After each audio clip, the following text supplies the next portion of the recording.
What's up, y'all? It's your girl Aries. Thank you for hitting that slime line and tapping in with your friend. Hope you liked the video on your way in. Because I'm just gonna go ahead and start letting the intro play. I know that there is really like no explanation needed because it's my channel. I get it, but I'm just wanting to keep my red phone fam in alignment and updated on what's taking place over here where the red phone resides. Okay, so with this Monday night movie, this is going to be a first, okay, to my channel. And yeah, I'm happy to get started with the first ever Monday night movie, trying to tip my toe into spooky season with this very suspenseful Lifetime original. Don't judge me, y'all. Do not judge me. It's called Girl in the Closet, starring Remy Ma and Tami Roman. Now, I'm going to say that with a straight face because I know that I did, react a little bit with because I just can't even, I didn't know that Remy was an actor, so I didn't even know that she was out here in these Lifetime movie streets like that. So shout out to both of them.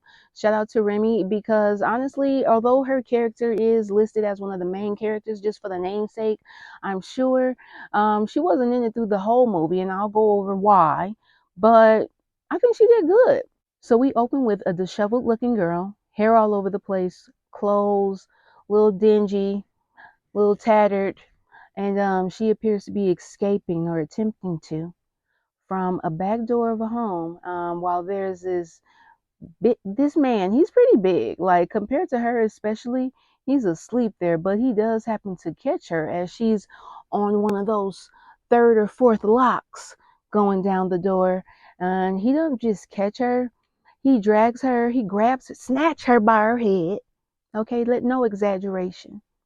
He snatches her by her head, and he's really being so rough with this person that I'm just like, this is crazy. I'm immediately, my face went like this when I'm watching. I'm like, okay, this is one of those that I'm gonna be irritated and mad the whole time that I'm watching it. So this is a Monday night that made me mad type of movie. So nonetheless, I keep watching it because we're here now.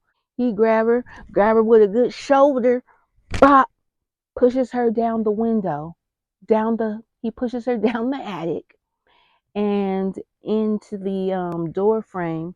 We see Tami Roman's character standing there. Like you could tell that's Tami, but they really brought the darkness upon her. And, just looking up from the basement, that's probably all you would see is that figure, that evil silhouette. But the look on this lady's face, I said, oh yeah, you evil. Tami, you evil. You about to be evil in this. I could already tell just by her little, like face was frowned. Face was definitely turned upside down. So we cut from that scene just to give us a dose of what to expect, and we cut to a birthday party. There are adults sitting around at a table at a child's birthday party. The birthday is for a little girl by the name of Cameron. She happens to be Remy Ma's character's daughter, and Remy Ma's character is named Patricia. So amongst this table, I'm assuming these are siblings or, first cousins, but they're all there and they all are wondering. No, one person is really wondering about where is Mia and why is it not okay for her to be here, because I had gone and sent the invite, girl. So I just want to know why y'all really mad. And so Patricia is letting her know, like, you know what, I don't mess with Mia. You know that. Like after all the stuff she has done. So she's one of them people in the family, and I'm sure that we all got one or maybe two or three or four family members that is like that. It's a no-fly zone for them. It's like, you know what, don't ever no pull up allowed. Don't ever let me catch you slipping type of family member. Sad to say, but some people have those. And I understand where they coming from in that aspect. Like, don't go behind my back to invite a family member talking about just because they family to my baby's birthday party. Are you crazy? So as they're talking about this, of course, just as the sister is asking, like, okay, so what's going on? What did Mia do? What did I do? Mia's pulling up to the party. So Patricia said, she's here now. So look, Mia is a very tacky auntie type of woman. She come up with the leopard print onesie and the little lime green fur. Okay, she has a daughter with her. She kind of dressed the same, just a little bit like that they think that they're dressing nice, and it is very tacky, in fact. Okay, she's that auntie. She came with like a box, a metallic gold box with whatever gift it is for the little girl inside. So she's a showstopper. Show stopping, we show stopping. Patricia declines her at the door, and she lets her know, like, look, you're not welcome over here. And Mia's whole state claim to fame is she held the family down while grandma was down and out or died or whatever. She stepped in, it seems, because they never really go into detail about what exactly she did while grandma was gone. But apparently, she held it down for the siblings. Maybe she had to care for them and was doing whatever it took to make ends meet. But now, even though she's out of that position, she just running it into the ground. She is a scammer pretty much. What we cut to is little mama Cameron, whose birthday party it just was. She is she's in the kitchen just like asking her mom, like, why couldn't I have that doll? Like, why couldn't I have the money? I could have bought a doll. And Patricia's just letting her know, like, all money ain't good money. And I don't mess with your auntie Mia because family done some things that family shouldn't have done. And like, I really wish that they would have elaborated. It wouldn't have validated any type of wrongdoing from Mia, but at least it would have gave me a better idea of exactly what happened to cause her to be such an evil creep that she is. Okay, now mind you, Patricia, when she was at the party, she did this. She did one of these numbers, indicating that she had something going on with her skull, her head, some pain there. And while she and little Cameron are having a very humble breakfast because Patricia don't have no money like that right now, okay? She ends up falling out and she is bleeding, I think, from the ear. She ends up going in the hospital. She has an aneurysm. Okay, I'm pausing like that because I had a feeling that that was going to be the case when she did indicate that, like, okay, I got some headaches going on. They asked her, well, did you go and get that checked out, girl? And she was like, no, not yet. She ends up being in the hospital, and I think she is in a coma, but nonetheless, Cameron needs guardianship. She needs somebody to look after her.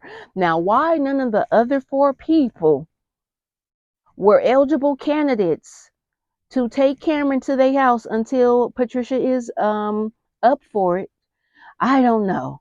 Like, I really would have wanted to know some backstory on that. Like, even if they would have said, like, we got too many kids already. Girl, I can't afford it. I don't know what to do. Like, I don't know how that's gonna work for me. I'm so sorry. Tell me something. Because it ain't no way that the lady I just kicked out of my kid's birthday party is who y'all decide as a collective as to this is where the child should go. What in the... Cameron ends up going into the custody of scamming Auntie Mia, and off the bat, like, it does not, it escalates very quickly.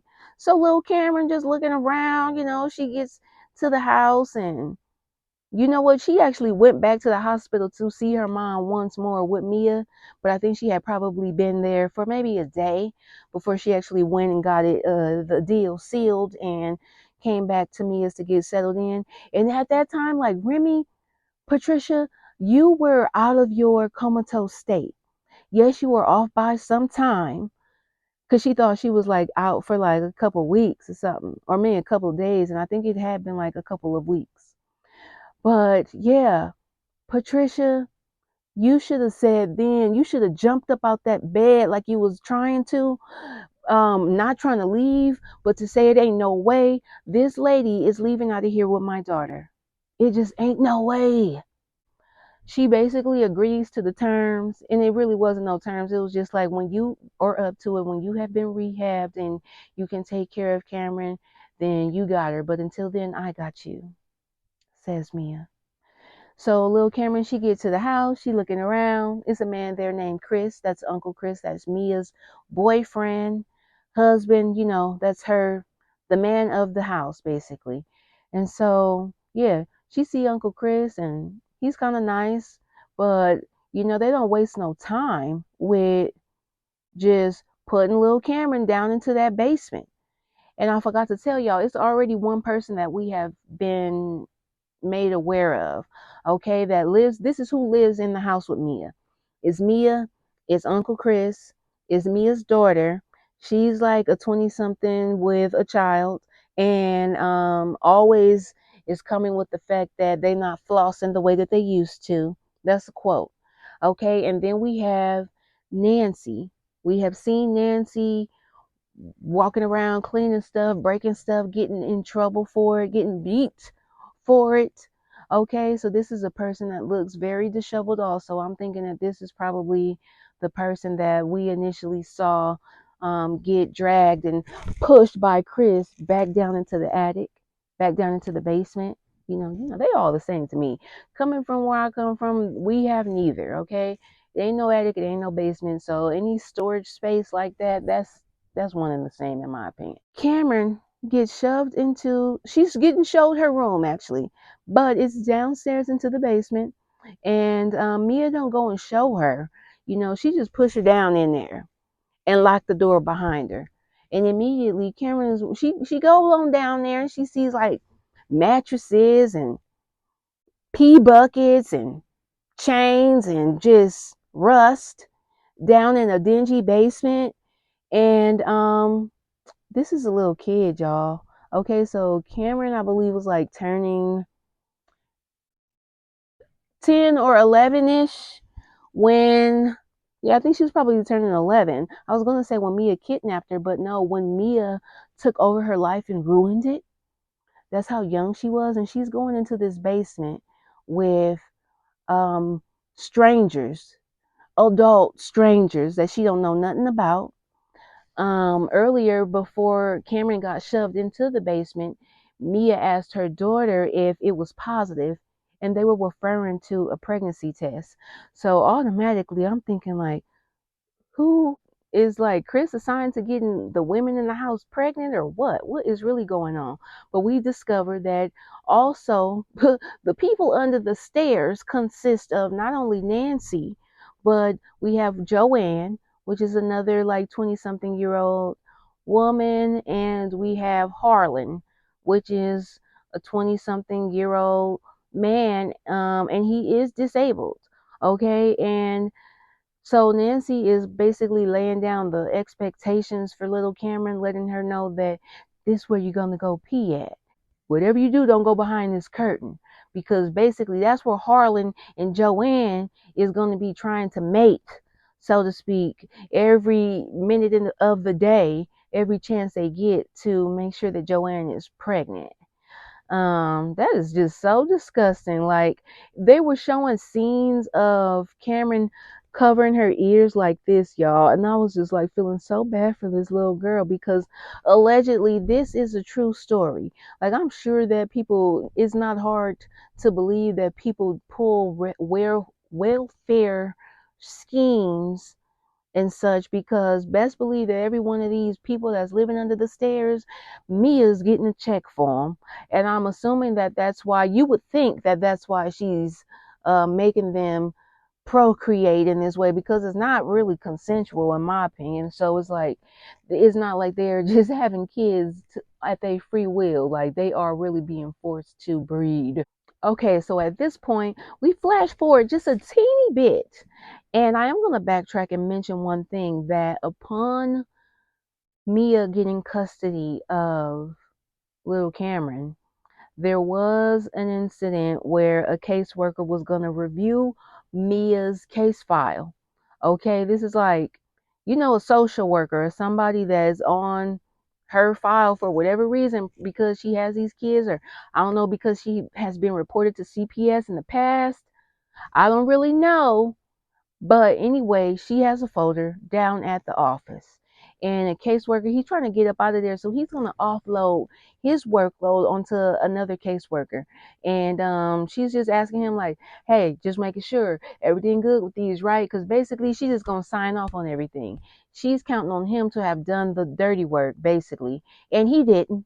So another case of government employees cutting corners due to being overworked and overwhelmed. Okay, which is no excuse when you are supposed to be a child's advocate. It's been a year, and Patricia has lost contact with Mia, hasn't heard from her daughter in all that time. And now she's following up with the social workers. And the lady that's currently working the case realized, like, okay, oh boy played me. He got some blood on my hand right now. So once she realizes what that file folder is and who was supposed to be, then made sure that everything was good on the wood, she adjusts her tone and let Patricia know, like, look, anything that I can do, let me know. Try this, try that, get back to me. Because she know her butt is on the line at this current time. So the lady's storming there to the man that gave her the caseload, and she's like, look, you need to get on this because you told me that this was straight and it ain't. So he swears, because she really tried to put the fear of God in him. Like, look, your job is on the line. If you want to be a provider for your wife and your son that you up in here Google and Gaga into, sir, you need to do your job, or else they gonna be in the same line Mia in. Mia probably gonna be watching your son if you don't find out where the hell she at. Okay? So yeah, he's Johnny on the spot now, and he actually pops up to Mia's home. Now, of course, at this time, little Cameron is looking a mess, hair all over her head too now. And the man is at the door. He asks Mia if she is who she is. Yes, is Cameron here? Oh no, she's at school. Well, it's 5 in the evening, ma'am. Why is that? And she was like, oh, she's in extracurricular activities. And he was like, okay, well, no problem. I'll just come in and wait. And she was like, no, because she's gonna be there for a little bit long, and looking around, you might not want to be here for too late. And he saw like 3 black dudes standing by a car, and he was like, you know what, you're right, but I'm gonna come back first thing in the morning and have her ready. And she was like, she will be. The man, he came back, okay. Mia done moved, child. He finds out from a neighbor that Mia moved. He was like, yeah, in the middle of the night, they left. It was about 10 people. Okay, now, we didn't have any follow up from this man, the caseworker, but we do cut to the family, like I said, at a new place. And basically, at this point, it's 5 years later. Yeah, I had to think about it. But Mia been gone to this new location for the past 5 years, and we open up with the daughter complaining to her mama, we ain't flossing like we used to. Man, I want to go back to the A. The kids are running around. And don't forget that the daughter also has a kid. So yeah, it's like, okay, y'all, the kids and grew up. We got little Cameron. She's an older version of herself. Tell me, why is Mia on a dating site, y'all? Okay, and I'm thinking, like, what is she about to do? Catfish people? Like, what is she on now? But she's on there and she's looking up a lady, and we end up seeing her go out on a date to meet this lady. So, she's talking to the lady, finding out about her. Because one thing you will notice about Mia, she's gonna be whatever that person needs.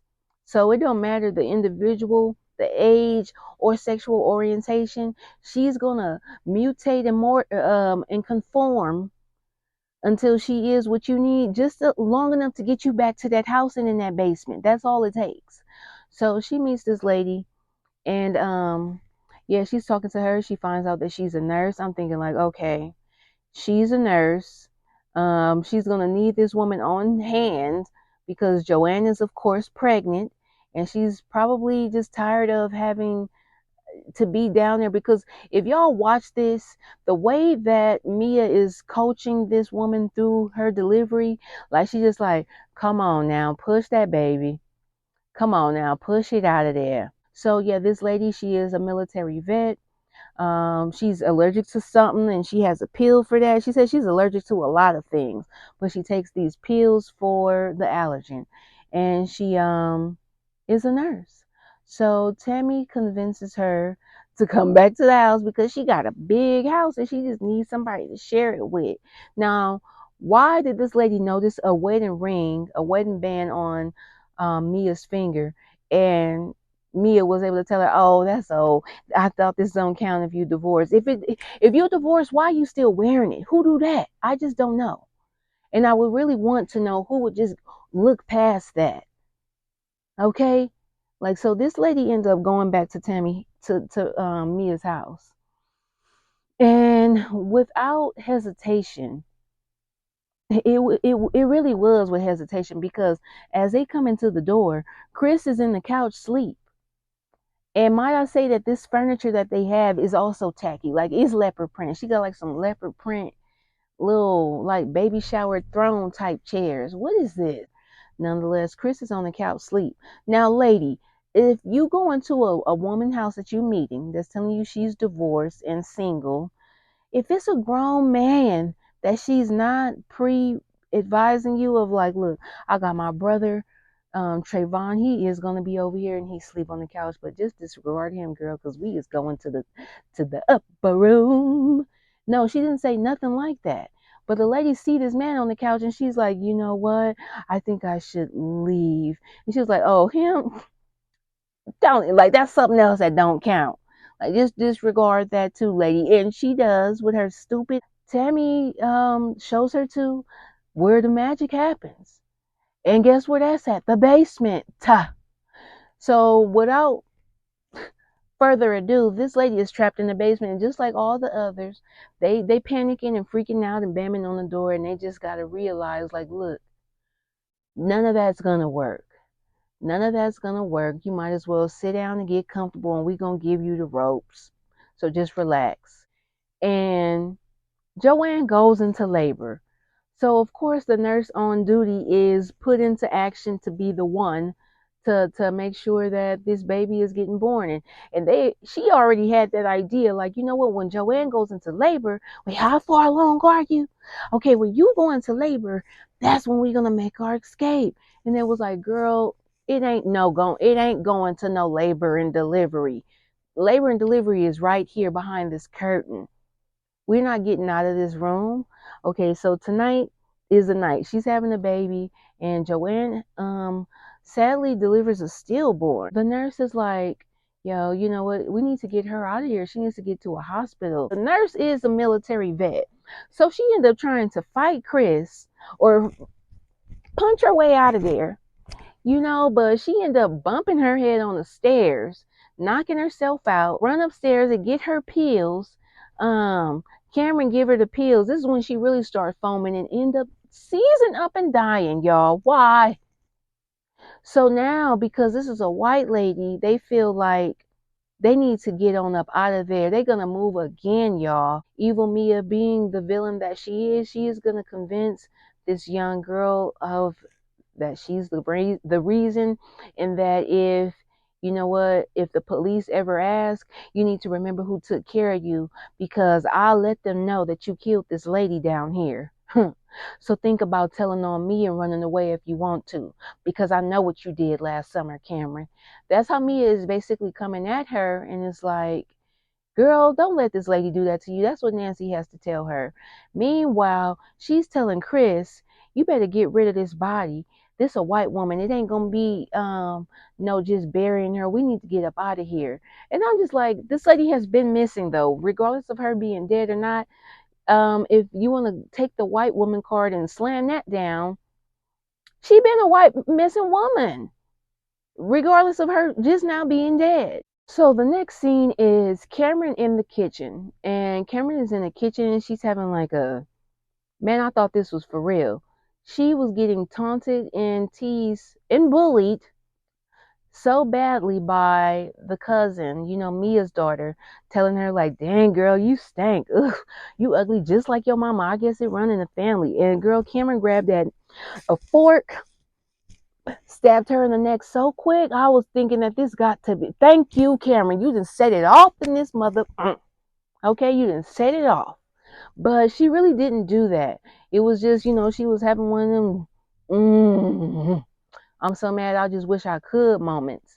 And she notices an envelope in the drawer full of powder. I'm assuming that these are the somebody's medication because yeah, I can't really tie no no ends together with this. No assumptions are to be made in this movie, but there is a powdery substance in the envelope. I'm assuming it's coming from some pills. So Cameron comes back to reality, and Uncle Chris tells her, "Go ahead and take out the trash. I'll put the food away." He weird because he's nice to Cameron to an extent, and he notices that she's like outside touching on the tree, and he tells Mia like, "Man, this girl out here talking to a tree." Mia talking about what she's saying, and he's like, "I don't know.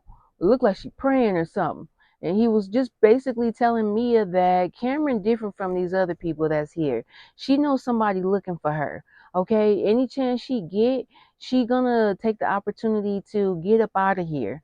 So just so you know, like she's not as dumb as you think she is, because Mia is convinced that Cameron is weak and she ain't nothing like her. Of course she's not. And you may see her as weak because you're such a villainous entity. Okay, but Cameron is pure, but she's also strong. She definitely has resilience and faith, most of all, because that's the only thing that's getting her through this situation. But yeah, Uncle Chris is very weird to me in the way that he low key kind of shows a glimmer of favorism, a slither, I should say, of favoritism or just kindness towards Cameron. But at the same time, like he's just basically putting Mia up on game on what he's observing when Mia is just like none the wiser. Like people that are down in the basement and they're all speaking about how how they become to be in her possession, basically. Joanne let it be known that she was on drugs and she was looking for money. Mia told her, like, hey, I got you. I could get you some money. Just, come with me.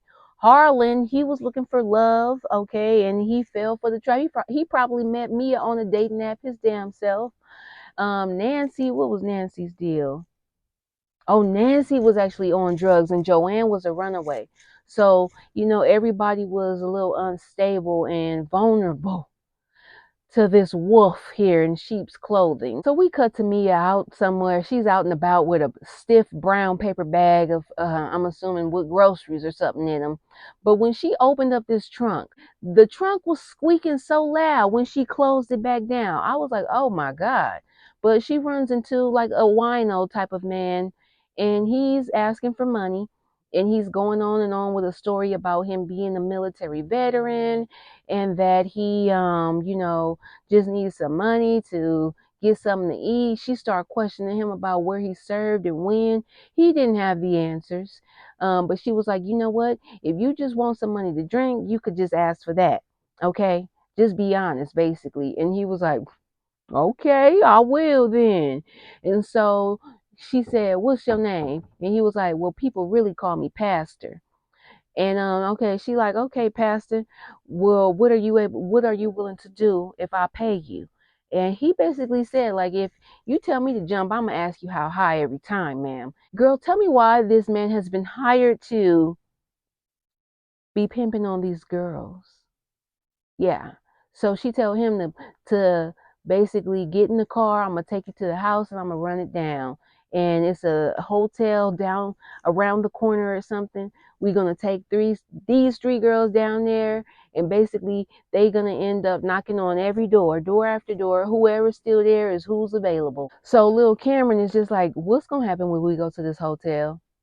Tell me, Joanne. Tell me, Nancy. So Nancy just tell her, you know how you be saying, yo, the Lord's Prayer every night? When we get to that hotel, I need you to say the Lord's Prayer. Just say it in your head, okay? Mia is basically forcing y'all because ain't nobody making no money right now. Mind you, all them kids running around. This is why I said I couldn't understand why they was trying so hard to make sure Joanne was pregnant, because tell me why they're not even getting paid for these children. They too scared to go and put them on any type of assistance programs because for sure that would have the people coming to knocking. The daughter tried to convince Mia that it ain't no way Atlanta gonna be connected to, I think they in Texas or Tennessee, if I'm not mistaken. It was somewhere with a T. So it ain't no way that that system is gonna be connected. Look, I don't know if it's connected. I don't know if the daughter even really cared. Her whole thing is she want to get back to the A. Mia is scared. She actually really shaking in her boots right now because I think what Chris said really got her wheels turning. Like, yeah, Cameron knows somebody's looking for her. It ain't been that long. Regardless, this woman know that her baby is missing for 6, 7 years now. So yeah, she's still looking for her, and she's looking for your ass too, Mia. We cut back to the hotel. So like I said, all of them show up at the door with Pastor, and the three of them, out of the three of them, the person who opened the door pay Pastor a little bit of change and take his pick. So first pick was Cameron. Next up was, I think, Joanne. It don't even matter. But what does matter, what is key, is that Nancy gets picked by somebody who offers her some candy. Okay, and he opens up the drawer, offer her a peppermint. She sees a police badge, and she just puts a pin in that. Okay, so she ends up having him as a regular, and she go and see him again. She never say nothing about knowing that he is a cop until the third time. Third time is the charm, right? So we thought. So meanwhile, Joanne's end up having the baby one of these nights, and the baby is alive. The baby, first thing that you see on the caption is baby crying. I was just like, oh, thank God, because I could not sit here and see this lady have another stillborn child. Okay, and she delivered the baby successfully. Like I said, Mia was down here with her dry delivery coaching. So my girl, push that baby out. Come on now, push. And this lady, she don't have no drugs. She didn't even have no hot bucket of water down there. And she delivers the baby, and Mia immediately, she like, oh, and she is beautiful. I'm gonna call her little Mia. Like, I felt so bad for Joe. She wasn't even able to look at the baby, let alone hold it. She wasn't even able to look at a child that she just delivered. Okay, Mia is just that wicked. She wrapped the baby up in a little bloody towel and walk on upstairs with her. Simple as that. Once Mia takes the baby, she goes up there, and we cut to her and her daughter talking about, the possibilities of moving back to the A. So the daughter, let me tell you who all sitting at the round table. We got Chris, we got the daughter, we got Mia, and we even have Pastor with his irking ass. And he's sitting up here with his feet all on the table. He's hitting their weed and stuff, y'all, like just doing too much. Definitely feels like he didn't outwore his welcome, or for the type of service that he providing. You need to be somewhere else, sir. You are not a part of the family. But Mia has convinced him otherwise, and I feel like she really had her plan to charge him to the game when the time was right. So they're talking about possibility of the daughter going back to Atlanta, and she like, girl, you could have been gone. If it was basically, she said, like, if you couldn't go, you would have been locked in the basement. And the daughter really got like, she felt some kind of way about that. Like, damn, like you would do me too. But yeah, she would. And she let it be known. Chris had to be like, girl, your mama playing. She crazy. But yeah, so she's saying like, go ahead on, take Joanne kids back to Atlanta, sign them up for some benefits. And Joanne hearing this, she overhearing this, and she's just like devastated. Like, they talking about taking my kids. Mind you, they Harlan kids too. He feel a little way about it, but he's not as upset as Joanne. And yeah, like, this is scandalous and sad. So they go out another night, another round on the town. They go to the motel, and tonight is the night Nancy is gonna let something be known to that officer. So she says, like, you're the police, right? Oh, I'm not gonna tell nobody. I'm not trying to get you in trouble. I just want you to know that I'm in trouble, basically. And I heard that, like, she heard from somewhere that she could go to the police if she in trouble. And he's like, okay, yeah, that's right. So how can I help? And next thing we know, they in the car Nancy telling him the story, giving him the rundown, telling her how long she been held captive. He like, wow, 10 years? This lady's been doing you like that for 10 years? I feel like, okay, it is getting to that point in the movie where this could be close to the end. But no, it's not. Because tell me why he done drove Nancy back to Mia's house and dragged her up the stairs and through the front door and basically pushed her down to the ground like, look, I thought your operation was sealed tight. What is this? Prove to me that your operation is tight. Or else, basically, like, I don't know what the reasoning behind this was. Was it because he's a police officer and he got things to lose? How is he in on the payroll? Because y'all ain't even getting paid. I am confusion.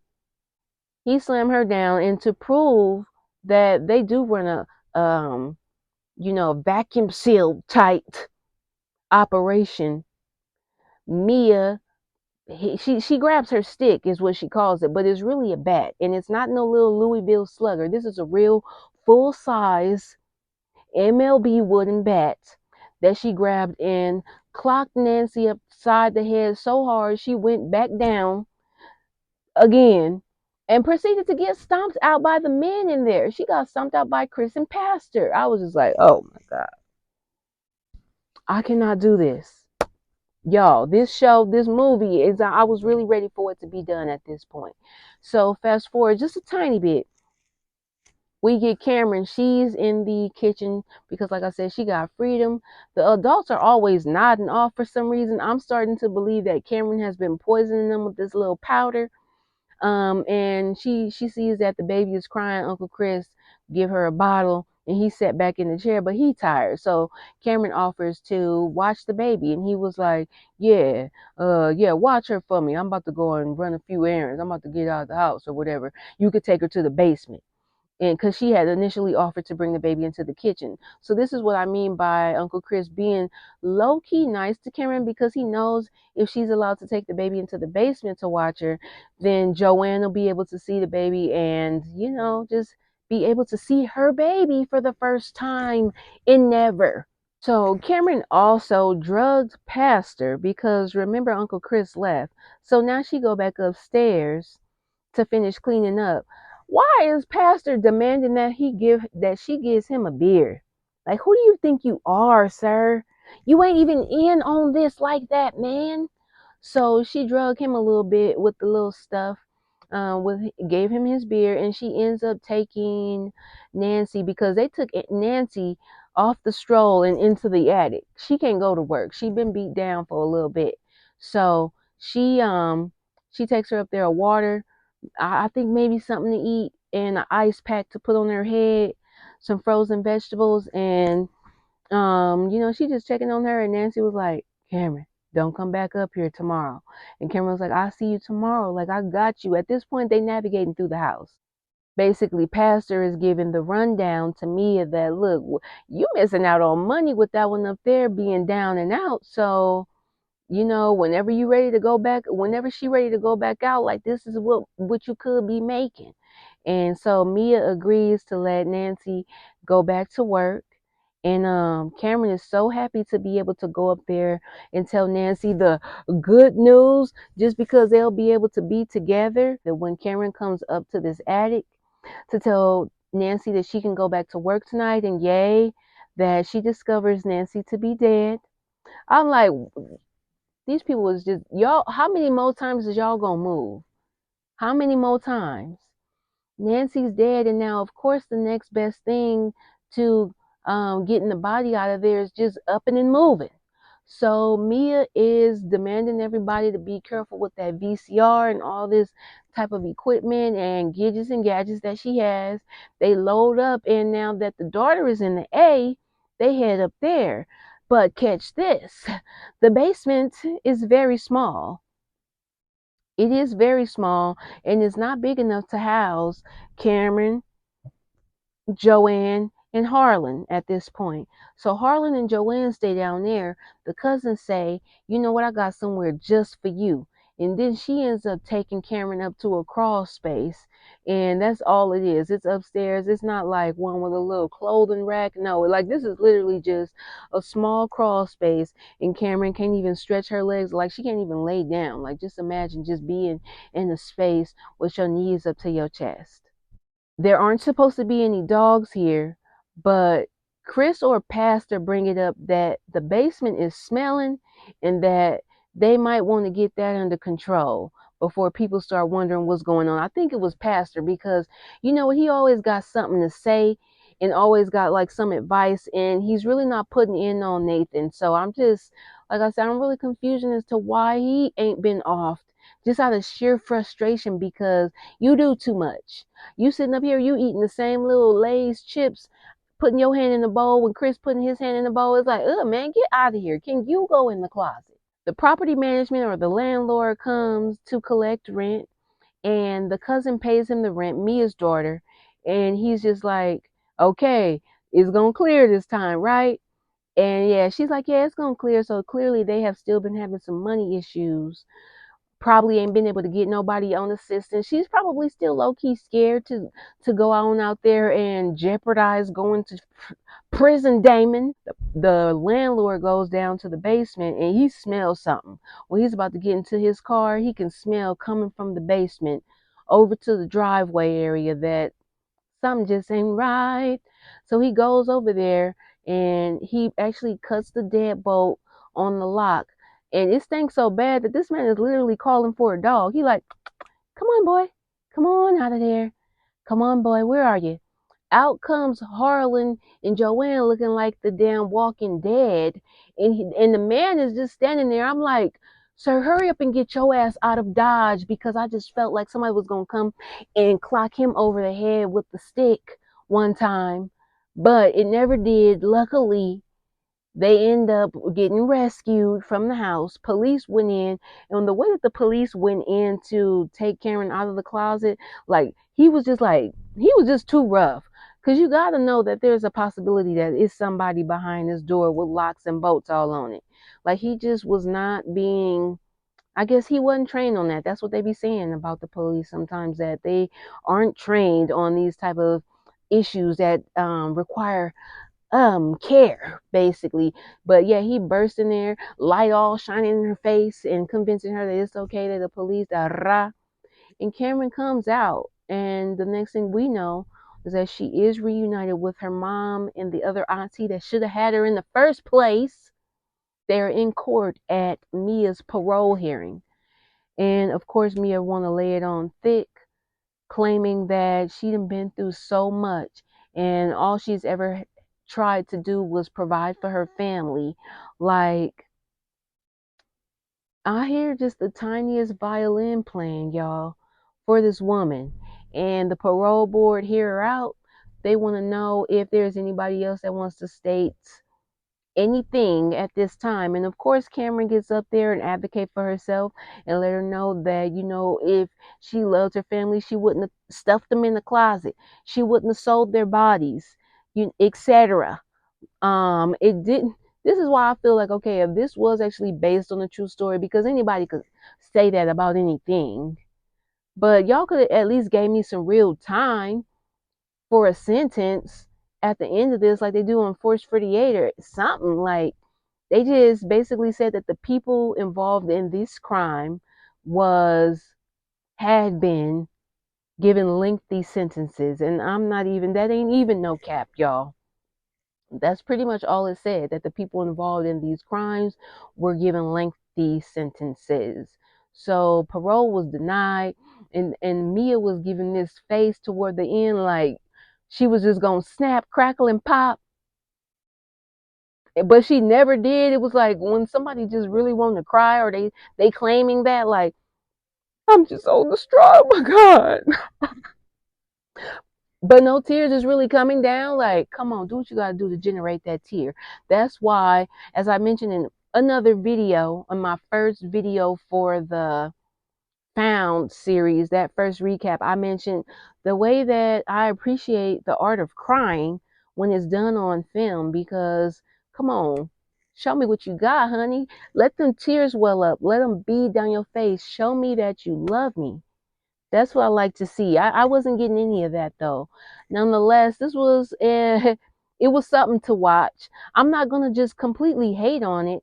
Girl in the Closet was good, but they did have some aspects of it that I just wanted to know more. Like why were the why was y'all having Joanne get pregnant back to back like that if y'all wasn't gonna put them on no assistance to get paid? What really happened with Mia when grandma was gone? Because you were saying that things happened to you by other family members, but what specifically? Like, come on now. So it was just, little stuff like that. Other than that, I won't never have to watch it again, but it was good enough to watch. It's me, like I said, tipping my toe into spooky season with the suspense, drama, thriller. Let me know what you thought about Girl in the Closet. Leave a red phone in the comments to let me know that you stopped by and checked out my review. I appreciate you, and I'll see you in the next one. Bye bye.